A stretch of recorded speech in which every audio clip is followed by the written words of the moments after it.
guys, RW here. I'm shouting because the microphone on this iPod doesn't work. I'm going to be talking as loudly as I can in hopes that you'll be able to understand what I'm telling you about this project. Okay.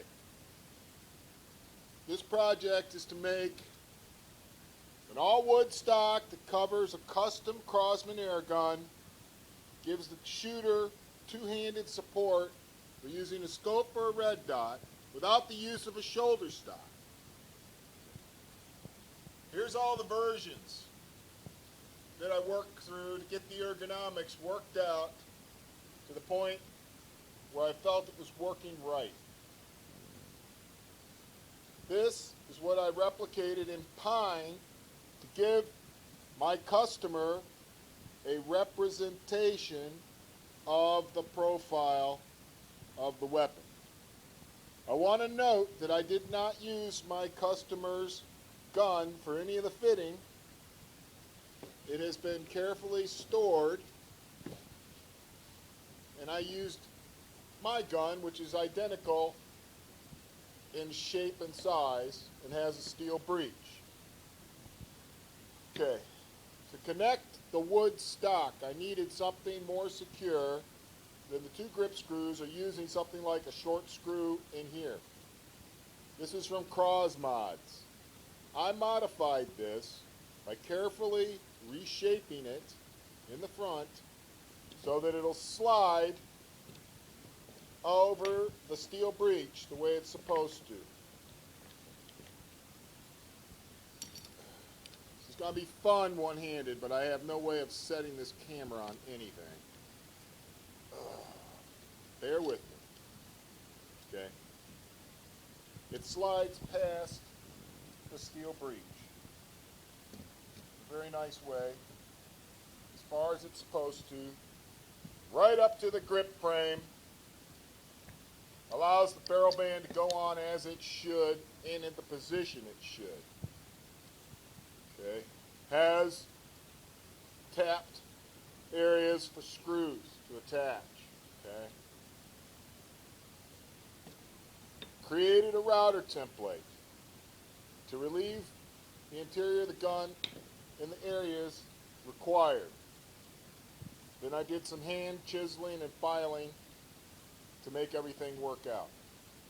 Going to show you how this slides in.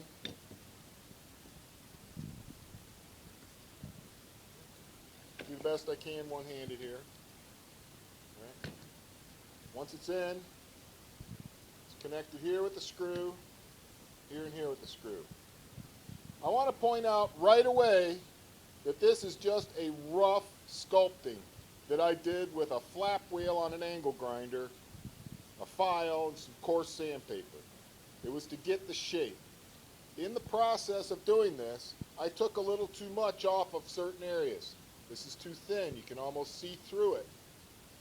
I did the same over here and here because I was just working for a shape. Now that I know how thin these are, I just have to go a little bit rounder, and a little bit rounder, I'll be fine.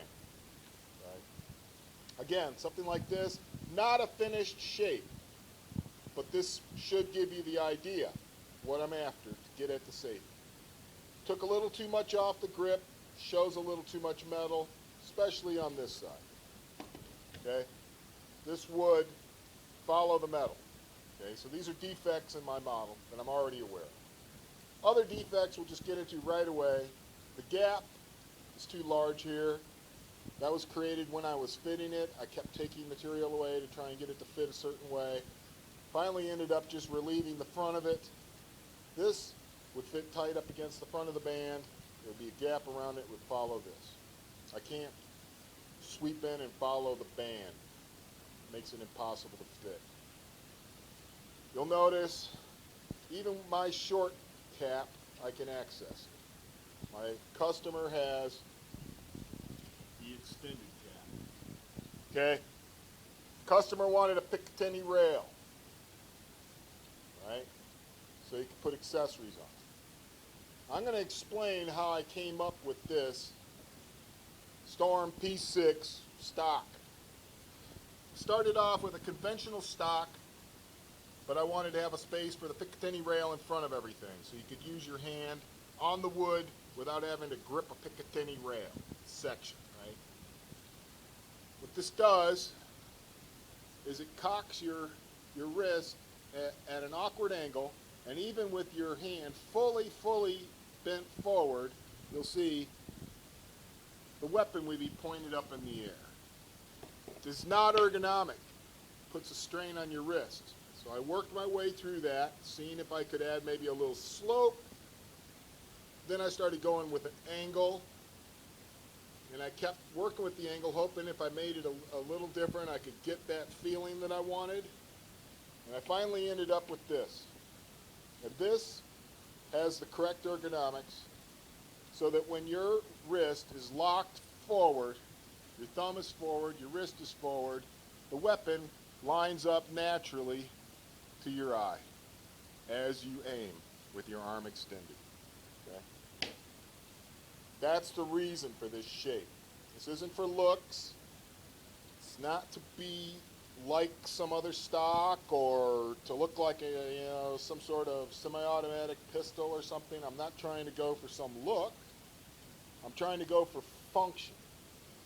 And I want to explain why I made this the shape I did. I started off with something that looked more futuristic and tactical. And I tried different iterations of it. This way, this way, this way. And I realized that's just looks. It has nothing to do with function. What you need is something to be able to grip if you wanted to shoot this more like a rifle on a rest or with a shoulder stock later on or something like that.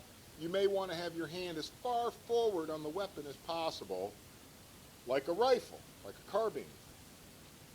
That's why I wanted to go with more material to wrap your hands around. That's why it has this upper curve, to follow the curve of your hand. Okay?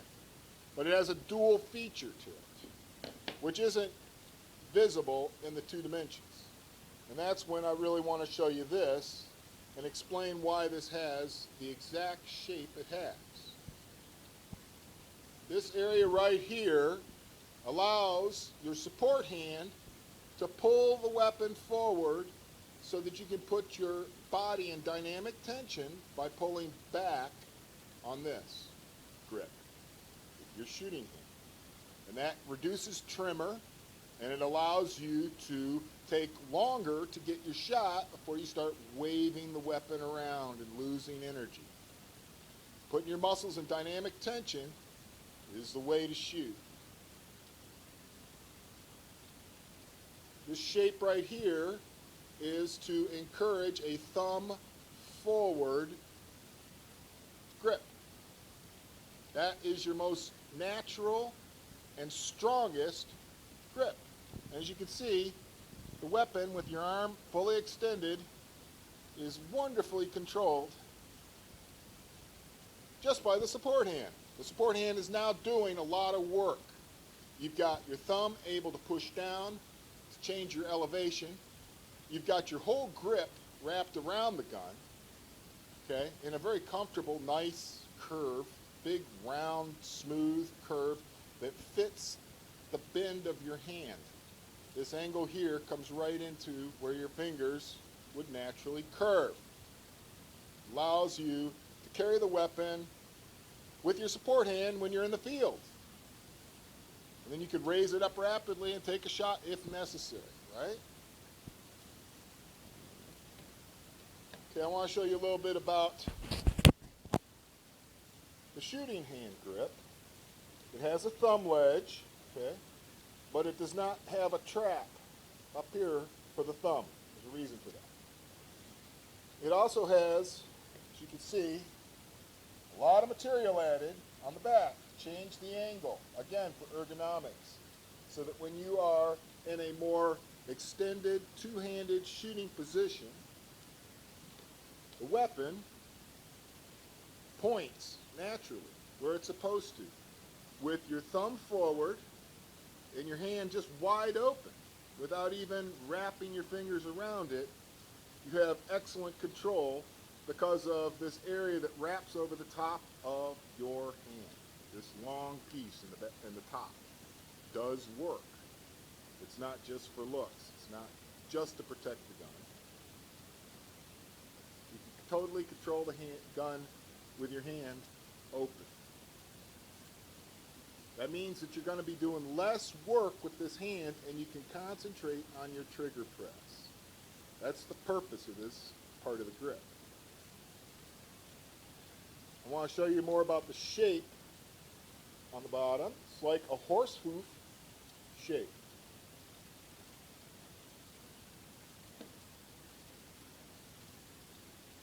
It's tapered in here so you can make your finger wrap. It's relatively slender here at the top and wider at the bottom. I wish I could put this iPod down and show you a two-handed grip, but the two-handed grip feels so natural, and the weapon points naturally with me. Right. Go ahead and take this out. I can show you a little bit about the interior of the stock. Okay, this is not a thing of beauty at this time, because in the process of fitting, I made things too big, too deep, too wide. These would be very narrow little grooves to allow the safety button to slide past when it's in its middle position, not fully either way. So that has to be there. This is for the breech bolt assembly to be able to operate. This is where it socks up with this. This elevation and this elevation match up perfectly. That's one of the most important parts. And the sides match up perfectly right here. I'm not too worried about this little gap, this little taper gap. It doesn't bother me. On the band, you can see I really hogged out a lot of material in there because I was working with different ways of inserting the weapon when I first started. I don't think I need to do all of that. It's not really necessary to remove all that material. And I can get it to fit the band close. You'll notice the little hollow there. That's for the CO2 to be able to go into the main tube. The hollow continues out the back because my client has an adjuster that can go out this far before it disengages and falls out. Now I know you may never want to run your spring that weak, but that's just kind of what I based that on. I want to try and slide this in here without hurting anything. See what I'm saying? This part here is the one part of this that I feel can be altered and doesn't really change the ergonomics a whole bunch. I like how this supports the wrist. I like it. But, for instance, if my client didn't like the aesthetic of it, we could nip it anywhere he wanted. Right there, right there, right there, whatever. That, to my mind, as long as you're getting past the grip frame, you can cut it right there. But I like this shape. I just like it. I just think it adds a certain balance to the weapon. You've got a high part, you've got a low part, angle, straight, sweep, sweep, curve up. It's got some nice visual lines to it, even though I did not design this for looks. I didn't say, let's make this look a certain way. I just wanted it to work a certain way, okay? I want you guys to understand that I'm shouting because this camera does not record sound. It's not because I'm angry. I'm very, very happy. I'm a happy man. Just shouting. So I sound angry. But I'm not angry. I promise you that. So, I've gotten to this point, and I wanted to show my client this 3D model, and I want to just show him every angle of it so he can really see the shape I'm going for. I'm looking for natural forms. I'm not interested in straight lines. I'm not interested in flat surfaces. I don't really think that's going to do anything for us. Everything about this has some sort of a curve that's terminating somewhere. The only flat is here, right here, and right here for the rail. Everything else has got some kind of a curve, some kind of a taper. Even the sides aren't just a straight slab. They pinch in right where the bolt action is. They pinch in right where the bolt is, and then they pinch in again right where your thumb is.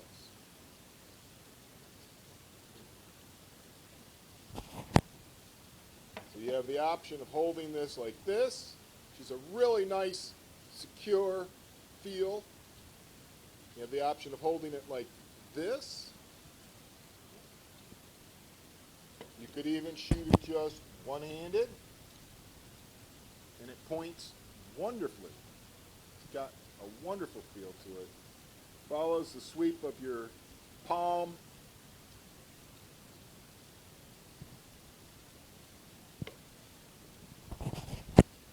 To my mind, the thing that feels the most amazing to me is when I put my thumb there and it just fits it, just perfectly fits it.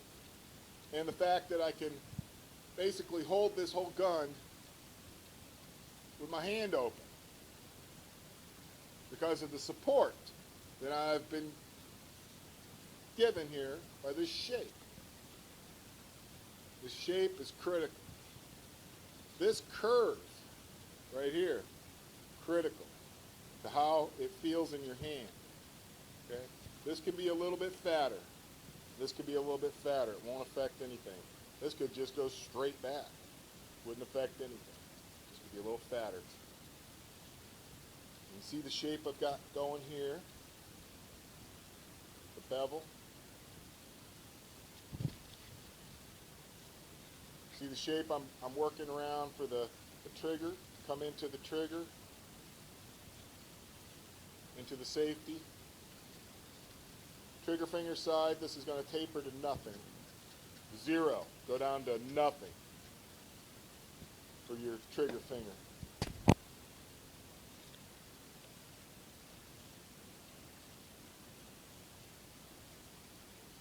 All right, that's it.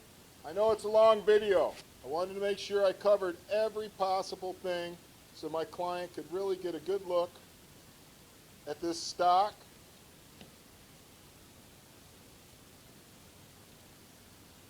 See why I made it the shape I did. It's an unconventional shape. It's not based on anybody else's design. It's not based on my previous work.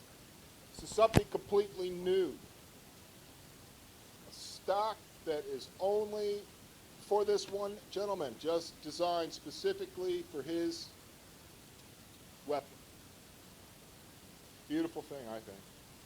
I love it myself. But we'll see what he thinks. I'll let you know. Maybe he'll think it sucks. Maybe he'll say, what the hell? Or maybe he'll love it. This stock will be made out of some very expensive maple that has deep figuring all the way through it. So as I carve away the maple, the most amazing things are going to show up. And then as I bring it to a 400 grit finish, maybe 600 if the wood will take it, it's going to look so amazing. It's going to have ripples and flares and eyes and whirls and all kinds of amazing things all the way through it, all in a lovely golden, honey golden color. Just a lovely golden color. Select piece of wood. It's going to be gorgeous. And shapes like this will just look amazing with all these things happening across the curved surfaces.